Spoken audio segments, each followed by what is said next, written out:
प्रतिभा में आपकी बुक से लेसन 6, 7, 8 आ रहा है।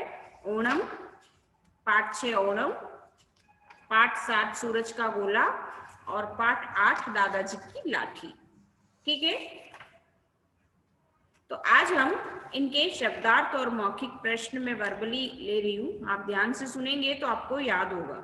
ठीक है, हम वर्बली आज इसका रिवीजन कर रहे हैं, आप ध्यान से सुनेंगे। सबसे पहले ओणम के शब्दार्थ।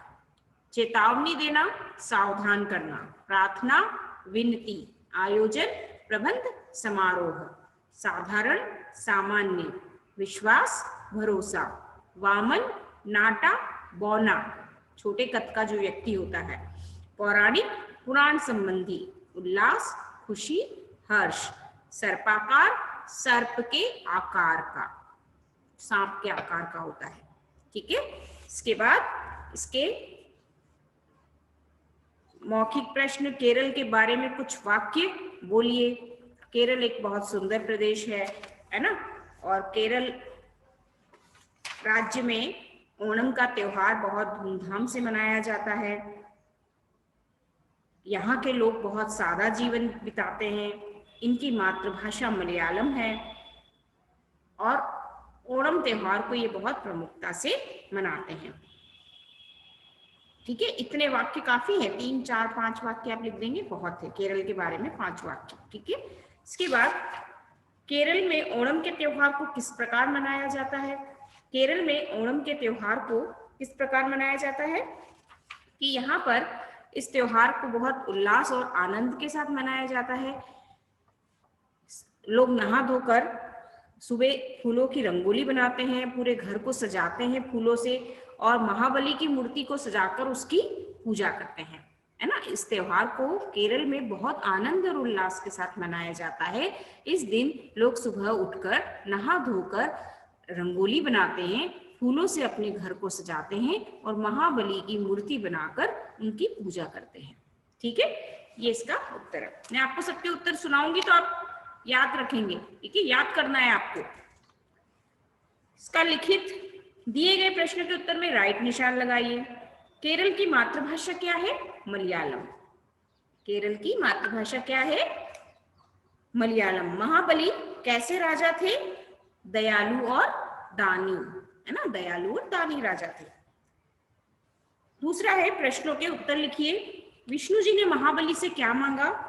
विष्णु जी ने महाबली से क्या मांगा था? 3 कदम जमीन, है ना, 3 कदम। तो मैं अपने कि 3 कदम के बराबर जमीन का टुकड़ा मांगा। क्या मांगा? 3 कदम के बराबर जमीन का टुकड़ा। ठीक है, विष्णु जी ने 3 कदमों में क्या क्या नाप लिया? पहले कदम में तो उन्होंने पृथ्वी लोक को नापा, दूसरे कदम में स्वर्ग को, और तीसरे कदम में तीसरा कदम उन्होंने कहाँ रख दिया? विष्णु जी के सर पर, तो वे पाताल लोक में जा पहुंचे। तो 3 कदमों में उन्होंने आकाश, पृथ्वी को, आकाश को, स्वर्ग को, पृथ्वी को, स्वर्ग को और पाताल को, तीनों को नाप लिया। ठीक है ना, तो विष्णु जी ने 3 कदमों में पृथ्वी लोक, स्वर्ग लोक और पाताल लोक को नाप लिया। ओणम त्योहार के दिन विशेष रूप से किसका आयोजन किया जाता है? ओणम त्योहार के दिन विशेष रूप से नौका दौड़ का आयोजन किया जाता है। नाव की दौड़ रखी जाती है वहां पर, है ना, नौका दौड़, जो देखने योग्य होती है, दर्शन, बहुत सारे लोग उसको देखने के लिए आते हैं। तो ओणम त्योहार के दिन विशेष रूप से नौका दौड़ का आयोजन किया जाता है। पाठ से आगे में, यदि आप महाबली की जगह होते तो क्या करते? ये तो आप स्वयं करेंगे, मैंने आपको बोला था, है ना। त्योहार आपसी भाईचारे की भावना लाते हैं, सिद्ध कीजिए। त्योहारों से हमारे बीच का बैर भाव, दुश्मनी सब दूर होती है ना। हम लोग आपस में मिलजुल कर त्योहार मनाते हैं, बहुत उल्लास से, आनंद से हम त्योहार मनाते हैं। सब लोग अपनी बुराइयों को भूल जाते हैं, आपस में गले मिलते हैं, है ना, एक दूसरे के साथ। तो त्योहार हमें आपस में मिलजुल कर रहने की प्रेरणा देते हैं, मिलजुल कर रहना सिखाते हैं ना। त्योहार से ही हम आपस में भाईचारे की भावना को ला पाते हैं। इसके बाद भाषा ज्ञान है ना। भाषा ज्ञान में विशेषण, विशेष्य और नए शब्दों के बारे में बताया गया है। संज्ञा और सर्वनाम की विशेषता बताने वाले शब्द विशेषण कहलाते हैं। जिनकी विशेषता बताई जाती है उन्हें विशेष्य कहते हैं, हमने पढ़ा है अभी। जैसे लाल कमीज, लाल शब्द विशेषण है, कमीज विशेष्य शब्द है। तो ऐसे ही कुछ शब्द दिए हैं जिनमें से विशेषण और विशेष्य के जोड़े हमें बनाने हैं। प्रमुख, सादा, साधारण, तीन, दयालु, सर्पाकार। तो सादा जीवन, विशेष्य क्या होगा? जीवन। साधारण ब्राह्मण, प्रमुख त्योहार, तीन कदम, दयालु राजा, सर्पाकार नौका।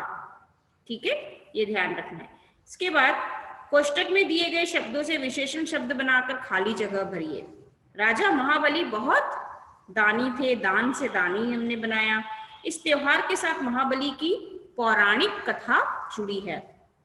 ओणम अगस्त के सप्ताह, अगस्त के अंत यानी अंतिम सप्ताह या सितंबर के शुरू में मनाया जाता है। भारत के दक्षिण में सुंदर केरल प्रदेश स्थित है। ओणम का 10वां दिन विशेष होता है। अब शब्दों को जोड़ के नए शब्द बनाइए। ये सब तो एग्जाम में इस तरह के क्वेश्चन तो कम आते हैं, लेकिन इनसे संबंधित क्वेश्चन पूछे जा सकते हैं। अब आपको जैसे एग्जाम में पेपर पैटर्न तो ऐसे ही आता है, आपके शब्दार्थ आते हैं, वाक्य बनाओ आते हैं, है ना, वाक्य बनाना होते हैं, और फिल इन दी ब्लैंक्स होता है। तो फिल इन दी ब्लैंक्स में ये तो प्रैक्टिस के लिए है, बाकी आपको लेसन के बीच में से भी प्रश्न पूछे जा सकते हैं ना, लेसन के बीच में से भी फिल इन दी ब्लैंक्स बनाए जा सकते हैं। तो लेसन को अच्छे से रीड करना है आपको, ठीक है। तो ये लेसन को आप अच्छे से रीड करेंगे तो ही आप फिल इन दी ब्लैंक्स और वाक्य बनाना है, ऐसे शब्द, ऐसे क्वेश्चन आप कर पाएंगे। तो फिल इन दी ब्लैंक्स होंगे, मौखिक प्रश्न होंगे, मौखिक यानी वन वर्ड वाले प्रश्न हो सकते हैं, है ना, और दूसरे भी प्रश्न जो बड़े वाले होते हैं, प्रश्न थोड़े बड़े होते हैं वन वर्ड से, वो प्रश्न होंगे, पत्र होंगे, ठीक है। तो ये सब आपको ध्यान रखना है। तो आपको लेसन को अच्छे से रीड करना है, ठीक है। तो इसमें इतना ही। क्वेश्चन आंसर, शब्दार्थ और वाक्य बनाइए। वाक्य हम श्रुतलेख के जो शब्द हैं उनके आप वाक्य बनाकर प्रैक्टिस कर सकते हैं। जो श्रुतलेख में शब्द दिए गए हैं शब्दार्थ के नीचे, ओणम, महाबली, खुशहाली, ब्राह्मण, धारण, कलाकृति, आप ऐसे शब्दों के वाक्य बनाकर उनकी प्रैक्टिस भी कर सकते हैं, ठीक है। वाक्य बनाना तो बहुत सरल है, वाक्य तो छोटे छोटे बच्चे बनाते हैं, 2nd 3rd के, आप तो 5th क्लास में आ गए। तो वाक्य बनाना है ना, शब्दार्थ है, फिल इन दी ब्लैंक्स है, वन वर्ड के क्वेश्चंस हैं, बड़े वाले क्वेश्चंस आंसर्स हैं, पत्र है, ये सभी आपको कंप्लीट करना है। तो इस लेसन में शब्दार्थ और प्रश्न उत्तर हमने देखे, ठीक है। अब इसमें और तो कुछ इसमें है नहीं, बस ये है कि प्रिय त्योहार पर एक अनुच्छेद लिखना। ओणम के दिन, ओणम के त्योहार के दिन केरलवासी क्या क्या करते हैं, त्योहार हमारे जीवन में उल्लास उमंग भर देते हैं। 3 क्वेश्चन जो मैंने करवाए हैं आपको, तो ये भी याद करना है आपको, है ना, ये याद तो करना है, क्योंकि बड़े वाले क्वेश्चंस के आंसर्स में इनको पूछा जा सकता है, तो आप इन्हें याद करेंगे, ठीक है। इसके बाद सूरज का गोला कविता है। तो सूरज का गोला कविता में कविता की पंक्तियां पूरी कीजिए, ये आपको कंप्लीट तैयार करना है। इसके लिए आपको पोएम याद करनी होगी, पूरी पोएम आप याद करेंगे तो कविता की पंक्तियां आप पूरी कर पाएंगे, ठीक है। इसके शब्दार्थ हम देख लेते हैं। सूरज, सूर्य, पट, दरवाजा, द्वार। 1 मिनट है ना, 1 सेकंड। सूरज का गोला कविता। सूरज का गोला इसके पहले ही निकलता, चुपके से बोला, हमसे तुमसे इससे उससे, कितनी चीजों से, चिड़ियों से, पत्तों से, फल फूल फलों के बीजों से, मेरे साथ साथ सब निकलो घने अंधेरे से, कब जागोगे अगर न जागे मेरे टेरे से। टेरे यानी आवाज से, ना, बुलाए जाने पर। आगे बढ़कर आसमान ने अपना पट खोला, इसके पहले ही निकलता सूरज का गोला। फिर तो जाने कितनी बातें हुई, कौन गिन सके इतनी बातें हुई। पंछी चहके, कलियां चटकी, डाल डाल चमगादड़ लटके, गांव गली में शोर मच गया, जंगल जंगल मोर नच गया। जितनी फैली खुशियां उससे किरणें ज्यादा फैली, ज्यादा रंग घोला और उभर कर ऊपर आया सूरज का गोला। सबने उसकी अगवानी में अपना पट खोला। किसके द्वारा लिखी गई कविता है? भवानी प्रसाद जी मिश्र के द्वारा। और इस कविता का संदेश है कि सूरज अपनी किरणों के साथ खुशियां लाता है, ठीक है।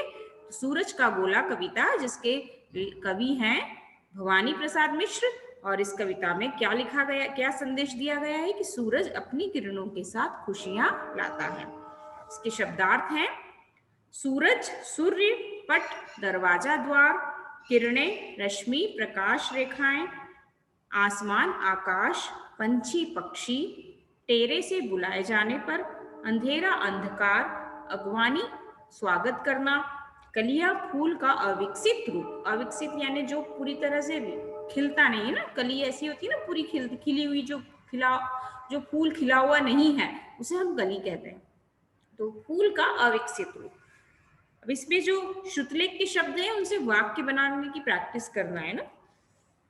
कविता में गोला शब्द का प्रयोग क्यों किया गया है? क्योंकि सूर्य गोल होता है, सूरज गोल होता है ना। सूरज की किरणें ज्यादा कैसे फैली? सूरज की किरणें ज्यादा कैसे फैलती है? खुशियों से भी ज्यादा सूरज की किरणें फैल जाती हैं। कविता की पंक्तियां पूरी कीजिए। पंक्तियां आपको कविता याद होगी तो आप पूरी करेंगे, ठीक है। इसके बाद दिए गए प्रश्नों के उत्तर में राइट निशान लगाइए। सूरज का गोला किससे बाहर निकलने के लिए कह रहा है? घने अंधेरे से। आगे बढ़कर किसने अपना पट खोला? आसमान ने। प्रश्नों के उत्तर, सूरज का गोला चुपके से किस किस से बोला? सूरज का गोला चुपके से किस किस से बोला? चिड़िया से, पत्तों से, फूल फलों के बीजों से, इन सभी से वह चुपके से बोला। आसमान के पट खोलते ही क्या क्या हुआ? आसमान के पट खोलते ही पंछी चहकने लगे, कलियां चटकने लगी, डाल डाल चमगादड़ लटकने लगे, गांव गली में शोर मच गया और जंगल जंगल में मोर नाचने लगा। सबने किसकी अगवानी की? सबने सूरज के गोले की अगवानी की।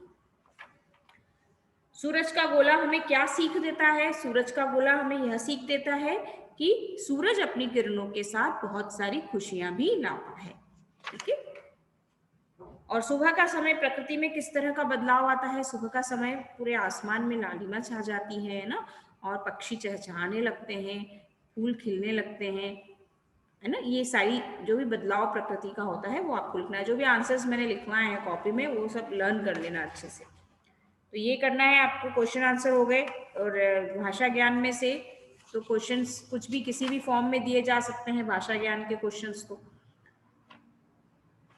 तो इस लेसन में तो ज्यादा कविता पे ध्यान देना, कविता की पंक्तियां पूरी करो और क्वेश्चन आंसर और शब्दार्थ, ठीक है बच्चों। तो इसके बाद वाला लेसन कल कर लेंगे हम, और ग्रामर में पत्र भी हम कल डिस्कस करेंगे, ठीक है। ओके।